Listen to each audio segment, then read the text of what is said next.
Hello everyone! Andito na naman tayo sa 20%, ang programang puno ng puso para sa mga seniors. And as promised, kasama natin walang iba kundi si Mr. Romeo Yap, na sasabayan tayo sa pag-inom ng ating mainit na tsaa. Let's praise the Lord! So Sir Ome, nako, nakapagpa-ash ka ba nitong nakaraang Ash Wednesday? Wala na hubang marka? Wala na ang marka, Nawala pero na. alam po ninyo, ito ay magandang paalaala sa atin na nasa panahon na talaga tayo ng Kwaresma at sana maiba. Maiba in the sense na may konting pagninilay, di ba, along the side at nadadagdagan yung panahon natin para makapanalangin. At mas madalas pag ganyang panahon, nakikita lagi yung sorrowful side. Pero there's always hope in that cross, di ba? Yung iminarka sa atin, may pag-asa doon kasi hindi naman nanatiling patay ang ating Panginoon. So Sir Ome, didiretsuhin ko na ang maraming tanong na hinihintay, di ba? Kasi nabanggit nyo po as a professional, nag-handle ka po ng mga court cases. Yes po. So humaharap ka talaga sa korte. So ibig sabihin, you must be a man of integrity. Dapat po kapanipaniwala ka in terms of your academic credentials and also po yung expertise nyo. Kasi kung hindi lang yung pangalan mo ang nasa linya, kundi hindi lang yung reputasyon, kundi yung kaso na iyong hinahandle. Kawawa po yung kliyente mo kung... So, marami ka na po bang naging karanasan? Of course, ipoprotect natin yung kanilang mga identity. But in general terms po, yung sitwasyon ng pamilyang Pilipino, kumusta po ba ang iyong mga kinakaharap? Tingin ko po malaki ang problema natin sa pamilyang Pilipino sa ngayon kumpara dati. Mas komplikado na po kasi ngayon ang society natin, ang demand ng society natin sa bawat individual, lalo na sa pamilya. Ang economy po natin hindi maganda. Kaya isa rin po yan sa mga nagiging dahilan ng problema ng isang pamilya. So, nung araw pa naman, ang cause ng sorrow ng tao ay yung broken families. So, kaya lang ngayon, mas pumapasok na yung legalities. Nung araw kasi pag hindi na nagkasundo, hiwalayan na lang, tapos na. Pero ngayon, mas may legal foundation na. Kaya yan yung kinakailangan yung expertise ninyo, nahaharap kayo talaga sa korte. Sa inyong karanasan po ba, in general terms ito, talaga bang agrabyado ang babae lagi? O may mga kaso tayong naaagrabyado rin at nagdadalamhati ang mga lalaki? Sa akin po experience, ilang dekada ko na, na pagharap sa korte, paghawak ng mga cases, mga annulment cases, tsaka yung mga marriage counseling na nakakasalubong ko, marami po babae. Hindi po dahil sa mas agrabyado ang babae. Ang lalaki po kasi hindi masyadong nagsasalita. Hindi sila proud na may mga ganong issues, kaya hindi masyadong nare-reveal. Kaya nga po kung titignan nyo sa mental hospital dati, mas marami lalaki kaysa sa babae. Kasi ang babae, they can easily express so may outlet. May outlet po. So sa mga kalalakihan pala, they just keep it to themselves. Tapos parang kung tapos na lang, ganun na lang, moving forward, kahit walang closure. Yes, ganun po. Parang talaga may mga hugot lines. So pero dun po ba sa mga paghihiwalay na nahahandle po ninyo, are there abuses? Marami po. Both ways. Abuses, both ways. Both ways. So sa pananaw ho kasi it's a myth now. Masasabi mong myth lang pala na laging ang babae ang naaabuso. Dahil sinabi nyo as a statement both sides. Both side po. Of course, physically po, marami sa verbal and physical abuse. Marami po sa mga kababaihan. Sa lalaki, usually mga verbal. Pero magugulat kami, mga physical abuse din. Sa lalaki? Sa lalaki, meron din pero po. Hindi sila yung complainant. Sa mga hinahandle mo po, lalaki po ba? Wala pong nagko-complain na lalaki. Laging babae ang kasi po ang bawsi natin was designed for protection of women and children. Hindi po kami pwede mag-file ng complaint. Physical abuse, siguro po pwede yung sa criminal ano po yun, aspect. Yung physical... Pero yung sa'yo, civil case kasi ang usually category po. niyan. Meron din pong criminal case pag bawsi ang hinawakan ko. Halimbawa po, may complainant na babae na may psychological abuse. Doon po ako papasok to prove na meron po talagang psychological abuse. Pero Sir Ome, sa pag-handle mo sa cases na to, wala nang pag-asa. Kasi ibig sabihin, pag nagkorte na kayo, hiwalay na talaga sila eh. Meron pong, sabihin na natin, ang mga very rare cases na nag-file na po ng annulment, halimbawa. Then, habang nagkakaroon po ng annulment, nagkakasundo. Aba, may Meron po, ganon. pero very ano po yun. Kumbaga, very rare po yun.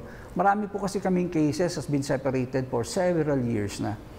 Last week, umattend po ako ng court hearing in Cavite. Alam niyo po ba kung ilang taon na silang hiwalay? Ilan po? 41 years. Wow naman, 41 years na silang hiwalay. Yes, At opo. alam niyo ho ba kung ilang taon muna silang nagsama bago dun sa paghihiwalay? Ay nako, 4 years lang. Maikli lang. Maikli lang po. Oo. May mga anak ho ba yung mga yan? Meron po. Oo, ito So yung- bakit po kinakailangan pa 41 years ng hiwalay? Bakit pa kami pupunta sa korte? May mga legal implications po kasi. As long as you are married po, kahit yung bangkay nyo, may right ako. Ay, oo nga. Di ho ba? Oo, May mga cases na gano'n, na may kinakasama ng iba, may pamilya na din namatay. Issue po yun. Doon ka pa rin sa legal mo, yun pa rin ang pwedeng humawak kahit sa Kahit bangkay po mo. hindi na maghahabol, yung Yes. kumbaga hiwalay na, sige na bahala kayo kung gusto niyong gawin. Okay lang Pero, po yun. Okay lang. Pero syempre, di ba, tatawagin ka pa Yes. rin. Kasi sa dokumento, legally, Correct. ikaw pa rin. Halimbawa po, nasa ospital kayo, i-release yung Bangkay. mo. Oo, tama. Hahanapin po yung legitimate family. Oh. Hindi niyo po pwedeng sabihin, ay 30 years na kaming Oo. partner. Oo. Ako na po ang nag-alaga dyan. Hindi po i-release sa'yo yun. Nako. So Sir Ome, yung kinukwento mo, very interesting ha. Opo. Akala namin sa mga celebrities lang yun Hindi nangyayari. po. Kahit pala ordinaryong tao, Yes. maaapektuhan pala kami. So, pero nire-recommenda mo po ba talaga na maghiwalay na lang? Ganun ba kadali yun to decide on that? Hindi po, kasi unang-una, syempre, first and foremost po, kailangan i-mend natin. Tulungan po natin na mabuo. Kasi hindi lang po yan about dalawang tao eh. May mga anak pong involved eh. Yes. At alam naman po natin yung implication. Kapag ang dalawang mag-asawa naghiwalay, torture sa mga bata yan. Di ho ba? Una, kanino sasama, paano yung support. Tapos ang pinaka-worst po niyan, pag nag-asawa ulit, yung tatay o yung nanay, nagkakaroon ng mas lalong division. So, displaced na yung Opo, kasi anak magkakaanak po yan, magkakaanak. So sila, sino ngayon sila? So napakaano po Samantalang yan. kung tutuusin, sila yung legal na Yes, pamilya. opo. Pero dahil sa mga pangyayari, sila ngayon na naging illegal. Yes, tsaka Tama? Hindi tama hindi po. niya alam saan siya Oo, papanig, saan correct siya po. sasama. So sila yung pinaka-affected. Kaya po, sa matter of principle as a professional, and as a Catholic po, no? Yes. As a Christian, tulungan po natin mabuo as much as possible, as much as we could. Kung kaya po nila mag-marriage counseling, sana po magkaroon po ng malupit na marriage counseling talaga. Huwag po nating sukuan agad. Pero there will be cases po na hopeless.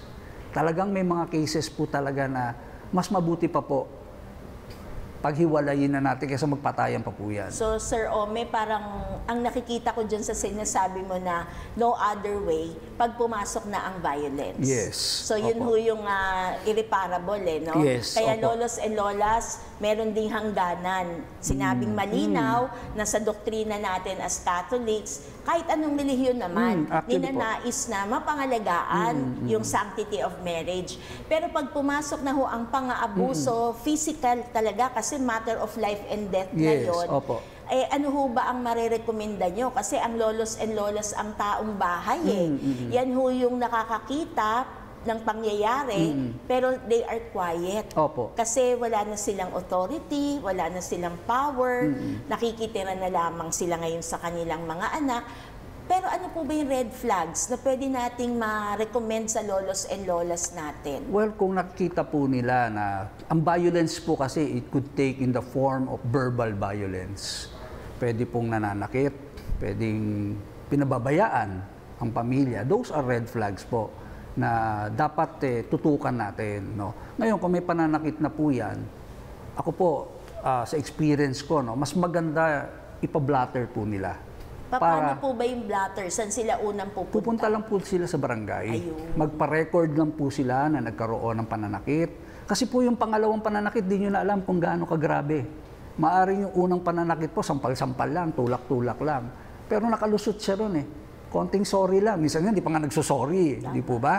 Yung susunod, di na po natin alam kung anong pwedeng mangyari. So in other words po, Sir Ome, ito ay para sa kaalaman nating lahat, tayong mga viewers, walang exempted no? Opo. Hindi natin mahuhulaan. Hindi Yes. como sweet itong mag-asawang to ay walang pwedeng mangyaring violence. So pag naramdaman na po yun, to take action pala talaga agad. Sa akin pong experience, dapat po. No? Kasi kung darating yung panahon na gusto mong ipaligal yung annulment ng kasal ninyo dahil sa mga pananakit o extreme na mga ginagawa kahit sa mga bata, no? Yung kapabayaan, kakailanganin po itong mga ebidensyang to eh. At siguro, sir, parang may hope dyan sa sinasabi mo. Kasi kung pinablatter na, kung talaga namang hindi sinadya, nagkabiglaan, hindi natin masasabi anong mga dahilan, maiiwasan na Yes. yung ikalawa. Kasi alam niya po eh, May alarma na eh. may alarma diba? na. Tsaka sana, pumayag siya. Mas maganda kasi kung ipapablatter mo para hindi mo siya ipakulong o kasuhan kasi asawa mo yun eh. Yun po kasi yun po yung nature ng Pilipina eh, na hindi ko siya kakasuhan kasi mapapahiya ang pamilya, kasi baka makulong, kawawa yung mga bata. Yung sarili mo, hindi mo alam na nilalagay mo in danger. Na pag ikaw ang may nangyari sa'yo, mas kawawa ang bata. Maiiwan mo na siya eh. Maiiwan yung mga bata. So, ibig ba sabihin nito, sir, talagang umaabot ba ng ganun kalala Opo. ang physical violence Marami po. Marami po tayong cases na ganyan na hindi na lang po nagsasalita dahil nahihiya, ganon. Tsaka parang pinipreserve din yung Opo. pamilya kasi paano rin lalaki yung mga anak na Wala yung directly ay tatay. naapektuhan, di ba? Tsaka parang ayaw nilang pabilanggo kung sino man ang nanakit, Yes. kay babae o kay lalaki, just to be fair, di ba? Ayaw ipabilanggo kasi paano yung anak ko lalaki, walang magulang, Tsaka- dahil malalaman kinulong sa pananakit Tsaka doktora, kasi depende sa socio-economic status ng babae, kasi lalo na wala kang trabaho. Pag pinalayas mo yung asawa mo dahil sinasaktan ka, paano mo bubuhayin yung mga anak mo? So yun po yung mga traps sa mga kababaihan natin, na kaya kahit na they were being abused, nagtutuloy-tuloy pa rin. Kasi, nananahimik na lang. kasi lalo na yung mga babae nga na dinivote yung time nila sa family, nawala yung career opportunity nila. So paano po nila bubuhayin yung mga anak? Kaya tinitiis po yung situation. Pero Sir Ome, kung ako naman ay nabugbog, di ba? Tapos sabi mo nga, kinatakot ko ay paano kami mabubuhay, di ba? Kasi kumbaga, sinilence ka na, economic sabotage yung para sa akin, di ba? Pero paano naman ako mabubuhay kung namatay ako sa bugbog? Tama po yun. Di paano ako magsisimula? Paano ako magiging nanay? At saka, doktora, hindi lang po ito about physical. No? Kasi yan, nagpe-fade naman yan eh. Pag gumaling nga, wala na po yan, peklat na lang yan. Tama. Pero yung pagkatao mo, yun po yung mabigat. Nasisira. Nasisira yung pagkatao. respeto mo sa sarili mo, yung tiwala mo. Saka as a person, as a human being, dapat may experience mo yung maging masaya, maging protected ka, yung pagkatao mo, maging maayos. Nawawala po lahat yon kapag ikaw ay nasasubject o ikaw ay nakakaranas ng violence sa buhay mo. So napakaganda po nitong ating tinatalakay ngayon. It is something serious kasi ang nakikita ko dito, Sir Ome, hindi ito tungkol sa economic status, ano? Parang nagaganap ito, tong violence na to, within the family. Kay mayaman ka, Lahat po. kay mahirap ka, kay matanda ka, Yes. kay bata ka, kay mahaba na pinagsamahan nyo o bago pa lang. Kaya in that sense po, ngayong mahal na araw, ang dami na palang nagpipinitensya. Kung nananahimik sa loob ng pamilya, at minsan baka kasali kami, no, yung mga silent onlookers. Opo. Di ba, member of the family, alam mong nabugbog, pero baka minsan nagiging dahilan din kami kasi kakasabi na, para huwag kayong maghiwalay, patawarin mo na lang. Pero pag may violence talaga, no, may pang-aabuso, medyo stop muna tayo, look back, at tignan talaga, at tignan ano yung tamang aksyon na Tama dapat po yan. na hakbangin na ating gagawin. Pupunta naman ho tayo dun sa mga adoption kasi narinig ko sinabi niyo Opo. last Monday na nag-handle din kayo ng adoption Custody po, cases, adoption, custody. Paano po yun? Humaharap kayo sa court para patunayan na able yung bagong pamilya Yes. na kukup dun sa Opo. magiging anak? Isa po yun sa nire-require minsan ng korte. Minsan po kahit embassy, halimbawa dadalhin niyo yung mag-adoptive parents, pinapa-assess po yan kung yung mag-aampon o magiging custodial parents ng bata ay mentally fit. Kasi di ba naririnig nyo, ang dami nag-a-adapt sa US, pero inaabuso yung mga bata, ginagawang sex slave, So, kung ang ano-ano. hirap naman ng trabaho nyo, sir. Kasi parang nasa kamay mo yung buhay Yes. ng Opo, bata. kasi pag sinabi po namin na hindi yan mentally fit, hindi ho matutuloy yung adoption process. So, kawawa din naman yung adoptive Kasi, parents, opo, no? tsaka yung bata, baka naman yung future niya mas, Maganda sana. magiging mas maganda sana. Kaya lang, we have to protect the child. Yan po yung pinaka-importante. So, napaka makulay ng inyong ginagawa. So, pagharap nyo lagi sa korte, parang matter of life and death lagi. Freedom po nila actually sa mga nagpapaanal. Freedom po nila yon, tsaka maibalik yung self-respect nila. So, sa haba po ng hinarap nyo na, yung karanasan na yan, kailan ho naging dumami? Kailan siya dumami? Anong dekada ba yan? Mas marami na ba kasalukuyan kumpara sa dati? Mas marami kang cases ngayon? Tingin ko mas open ngayon lang. Mas yung batas natin mas naiintindihan ng mga tao, mas ina-avail po nila, ganon. Pero tingin ko pares lang ang intensity niyan before tsaka ngayon. Oo. Mas ano lang po ngayon, kasi po alam niyo when you file an annulment, medyo may gastos po yan. Kaya yun yung nagiging parang konting restriction. So, sir, pag walang pera, malabong maanal. Hindi po totoo yun. Pwede po kayong lumapit sa PAW. Kung halimbawa po, lalo na kung sobrang abuse nyo, kompleto naman kayo sa mga dokumento, yung sinasabi ko mas maganda sana kung may mga dokumento kayo, naipon nyo lahat yan, kahit mga text messages, yung minumura ka ng gano'n, i-record nyo po yun. Kasi hindi nyo alam kung kailan nyo magagamit yan na pang-protection nyo sa sarili nyo. Kahit po walang pera, pwede pong lumapit sa PAW. Yun nga lang po, mangangailangan ka pa rin ng psychologist. Pero kakatulad ko po, socialized naman ako. So, depende sa hinaharap, tsaka yung, Opo. yung gravity ng kaso na Opo. Kasi kinakaharap, kung kung very complex din, di Kapag ba? po may mga ebidensya kayo ng pang-aabuso, ipunin nyo po. Kahit po sa PAW, matutulungan po kayo. Kahit wala kayong ganong kalaking halaga, pwede po sa PAW yan. So, Tinatanggap Sir po. Ome, okay, yan yung sa legal side, doon kayo nag-i-intervene. Pero, tinatanggap din po ba yan sa simbahan? Sa simbahan, yung paghihiwalay, yung annulment cases? Opo. O magkaiba yan? Dalawang separate na kaso yan? Sa akin pong pagkakaalam, dalawang klase po kasi ang annulment sa atin. Yung isa po is Catholic Church annulment. So, alam ko po, liberal na nga ang... Ibig sabihin po, mas pinadali na yung proseso ng Catholic annulment ng mga marriages po. No? In fact, parang mas madali na nga po no? Yun po ay sa Catholic Church. Para pag na-annul ka po sa Catholic Church, pwede ka ulit mag-asawa. Pwede ka ikasal ulit. Ulit, opo, Oo. sa Catholic Church, no? Sa ceremony ng Catholic Church. Pero po, yung sa legal, hindi ka pwede mag-asawa hanggat di po kayo na-annul. So, kung di rin po kayo na-annul, hindi rin po kayo makakapagpakasal ulit sa Catholic Church. So parang sabay nga yan. Kailangan so pag po- nagproseso ka, parang dalawang paayan na maglalakad ng Pero magkasabay. maganda po unahin yung legal. Legal. Kasi kahit ma-annul po kayo sa church, hindi ka naman na-annul sa legal, parang hindi mo rin po magagamit yon. So unahin po nila yung sa legal. So sir, kunyari may mga apoton lolos and lolas natin. Siyempre ginagabayan naman yan ng panalangin at sabi mo nga, free will yan nung may katawan, di ba? Pero may mga apo sila. Meron ka bang marerekomenda na guidelines na kahit papano ay makikita nila na, teka muna, medyo may nakikita tayong red flags na tinatawag. May ganun po ba? Opo, marami yan. No?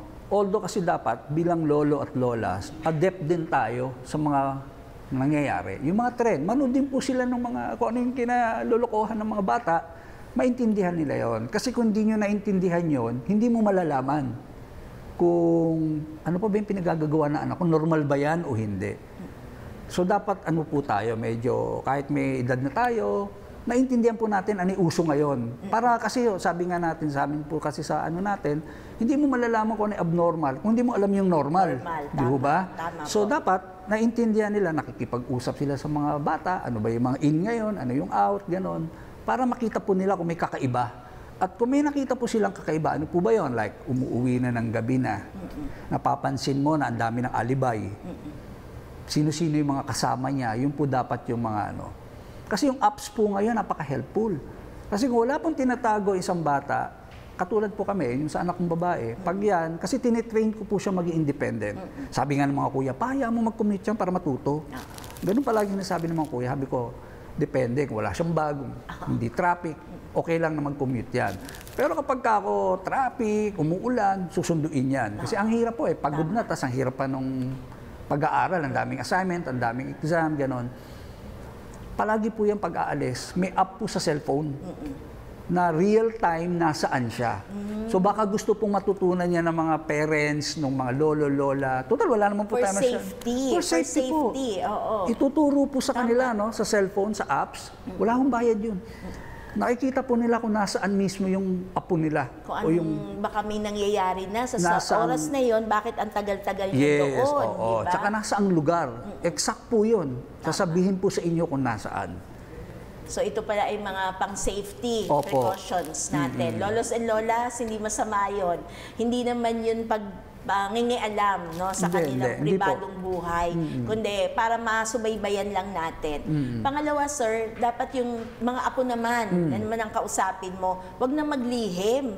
Kasi di ba, yung mapitik ka lang ng boyfriend mo, boyfriend Oo. pa lang, pinitik ka na. Di ba, medyo kwidaw ka na nun. Opo. At sasabihin mo, hindi, na ano lang naman ako nakakurot lang ako. Pero these are signs, di ba? Ah, yes. Na kung ngayon pa lang kaya mo kung saktan, paano pa kung tayo na yung mag-asawa? Tama ka doon, Doktora. You're very right at that. In fact, ako, no, in my long years of experience in handling cases like that, palagi ko sinasabi sa mga babae, kung boyfriend pa lang, sinisigawan ka na. Hindi pa nga yung pitik Sinisigawan ka Boses na. pa lang to. Boses pa lang to, ha. Iwanan mo na yan. Hindi magbabago yan. Magsosorry lang yan, pero uulitin niya yon. At harsher. Harsher ang kasunod, paggrabe ng paggrabe. So huwag mo na hintayin mapitik ka. Lalo na kung pinitik ka, iwanan mo na yan. Hindi ka mahal niyan. I'm very sure of that. Ang lalaki nagmamahal, poproteksyonan ka. Naku sir, ganyan ang sinasabi Diba? mo, ulitin mo yan. Dapat marinig ng mundo Di ba? yan. Ang taong nagmamahal, hindi ka sasaktan. In fact, pag dunggol nga lang siko mo, di ba, doktor? Ay, naku. Sasaluhin ka agad. Sasaluhin ka. Parang ramdam niya yung pain mo. Kung minumura ka niyan, sinisigawan ka niyan, hindi ka nire-respeto niyan. Lalong hindi ka minamahal niya. So, iwanan mo na yan. Huwag mong panghinayangan yan. Sabi nga sa amin, he's a piece of garbage. Or, sorry sa word, he's a piece of shit. So, iwanan mo yan. So maganda itong pinag-uusapan natin kasi in actuality, nag-handle na kayo ng paghihiwalay. So bago tayo pumunta doon, eto may pag-asa nga na pinipresent sa atin ng buhay at ang Diyos, yung proper guidance Tama ng po. pagpili ng mapapangasawa at makakasama sa buhay. Opo. Kasi pag kinasal na nga, wala Yun na. nang sulian di ba? Yes, opo. Tapos laging malaking konsiderasyon pag may mga anak. Opo. Pero sir, sa karanasan ho ninyo, pag sinasaktan ba ang asawa, may posibilidad na saktan din ang mga anak? Hindi po nawawala yon. Kaya mapapansin nyo, di ba, Doktora? I'm sure marami na kayo na-encounter na ang tatay na nananakit ng asawa, usually nananakit din ng mga anak. Nangyayari po yan. Pwede po mangyari. Kasi behavioral issues na po yan na naka-ingrain sa kanya. Na hindi nila makontrol yung sarili. Yes. At parang hindi normal yun, sir, no? Kasi normal lang nagagalit tayo, pero hindi normal na mananakit tayo. Tulad po ng sinabi ko, kung mahal niyo ang isang tao, aso nga lang po, doktora di ba? Minamahal natin yung aso Totoo. Ayaw mo masaktan, pinapaliguan mo, binibigyan mo ng gamot, kinikare mo. Ano pa yung anak mo?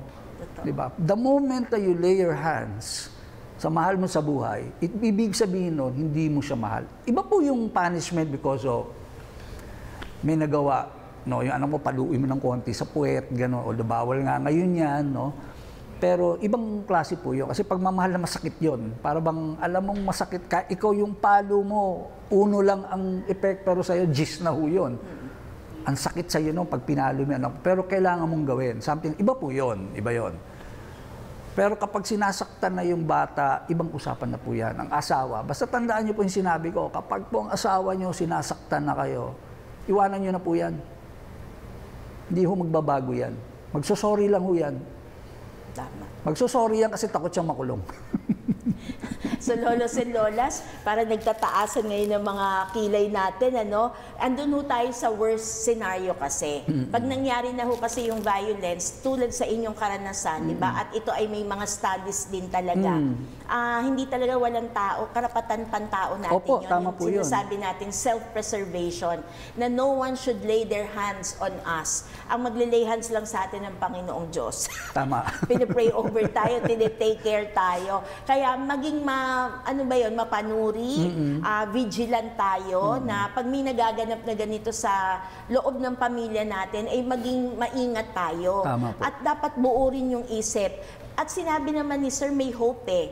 Kung sa unang level pa lang, may mga counseling, Meron may po. mga therapeutic sessions na pwede naman i-avail, pero hindi pwede yung negligence. Opo. Hindi pwede yung kapabayaan na, hindi, maghihilom na lang yan ng kusa. Hindi po. Kaya ngayon sa programa natin dito sa 20%, binibigyan natin ng pag-asa kahit nasa gitna ng kadalamhatian, nasa Diyos ang awa, pero nasa tao ang gawa. So Sir Ome, meron ka pa bang ibang mga paalaala sa pamilyang Pilipino in general? Ang goal po natin ay i-preserve ang family. Hindi lang para sa individual na pangangailangan natin sa relationship, kundi sa mga bata lalo na. Meron pong solusyon. Meron pong mga tulong na pwedeng ibigay. Lumapit po tayo sa mga professional kasi malaki po ang magagawa nila. Huwag po tayong magbasa lang sa internet, makinig sa internet. Hindi po. Marami po tayong mga professional na willing tumulong, na hindi po kayo gagastos. Marami po tayong hotline.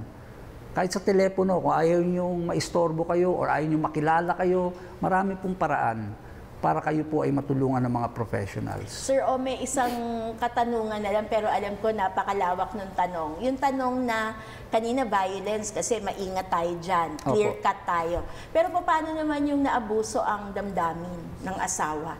Yung bang ang dami-dami pa ulit-ulit na lang cheater, o in other words, diba? So, paano naman yun? Kasi yun, parang wala kang makikitang ebidensya nun eh. Pero durug na ang puso kasi ilang beses ka nang niloko. Oh. Doktora, isang araw ang discussion natin dyan. Oo nga, alam ko. Pero hindi ko kayang palagpasin kasi kahit katiting lang. Okay po, ganito, no? Kung repetitious na po siya paulit-ulit, let go. Let go. Hindi na po yun, hindi yun normal. Kung paulit-ulit niyang ginagawa sa iyo yan, siguro isang beses patawarin, pag-usapan nyo ano yung issue. Bakit umabot sa ganung punto? Pero siguro kung paulit-ulit na po yun, hindi na po yun natsambahan. Kasi nga po tulad ng madalas kong sinasabi pag nagle-lecture ako, anong pagkakaiba ng isang lalaki at isang babae? Ang pagmamahal po sa akin, sa experience po bilang psychologist, hindi po sapat. Na porkit magkamahal natin isa't isa, hindi aabot dun sa infidelity issue. Kasi po, ang lalaki po ay iba ang aming psychological structure. Hindi ko dinidepensa ang pagiging namin, cheater, no? Pero iba po ang psychology namin.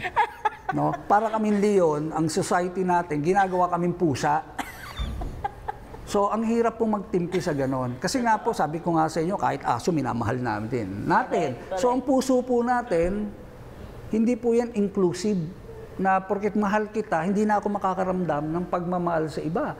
Lalo na, sabi ko nga po, may isang babae, malapit sa'yo, mabait sa'yo, walang issue kahit may asawa ka. Hindi ka humingi ng pera, hindi ka naman niya dinidemand na yung oras mo o iwanan mo yung family mo, matatrap ka po doon.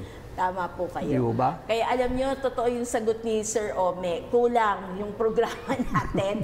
Aanyayahin uli natin siya sa ibang programa natin. Yan lang ang topic natin. Tama po, at walang papaliwanag iba. po So, natin. maganda to, sa pag dumating yung panahon na yon, yung usapin ng mga lalaki at usapin naming mga babae. Pero babalikan ko lang yung sinabi niya, kung repetitious na yung panluloko at pagluloko, iwan mo na. Ay, hindi niya siya yung iwan.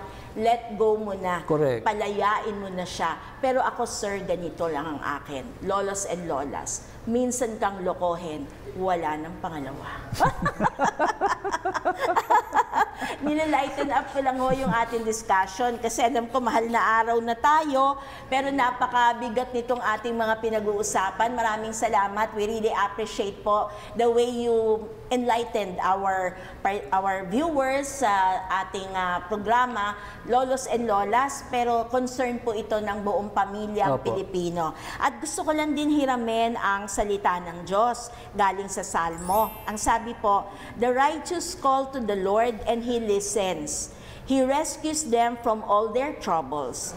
The Lord is near to those who are discouraged. He saves those who have lost all hope. Good people suffer many troubles, but the Lord saves them from them all." So napakaganda ho, nahihirapan tayo, nagdadalamhati tayo, pero nandun ang Diyos, nagpapadala ng mga tao na maaasahan at binibigyan tayo ng pag-asa para mahango doon sa sitwasyon na yon.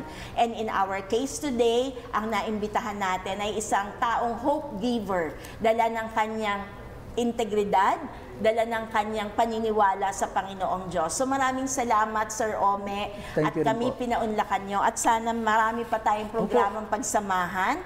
Tip of the iceberg pa lang ang Opo. ating na-discuss, but very enlightening.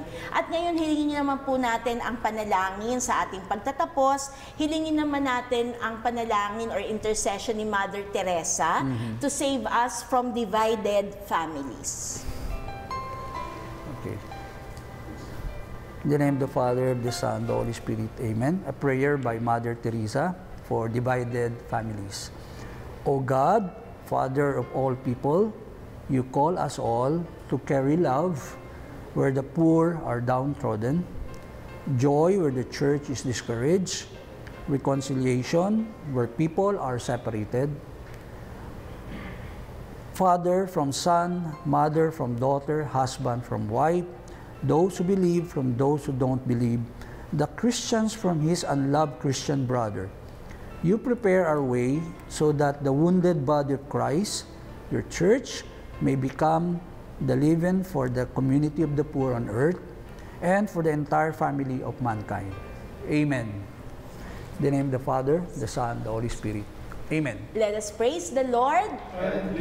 So hindi po tayo dito nagtatapos. Meron pa po tayong mga susunod na Lunes kung saan hinahanap natin, naway matagpuan natin ang pag-asa sa gitna ng pagdadamhati ng bawat isa sa atin. Muli, maraming salamat, Mr. Romeo Yap. Thank you We'll din po. see you again next Monday. Bye-bye!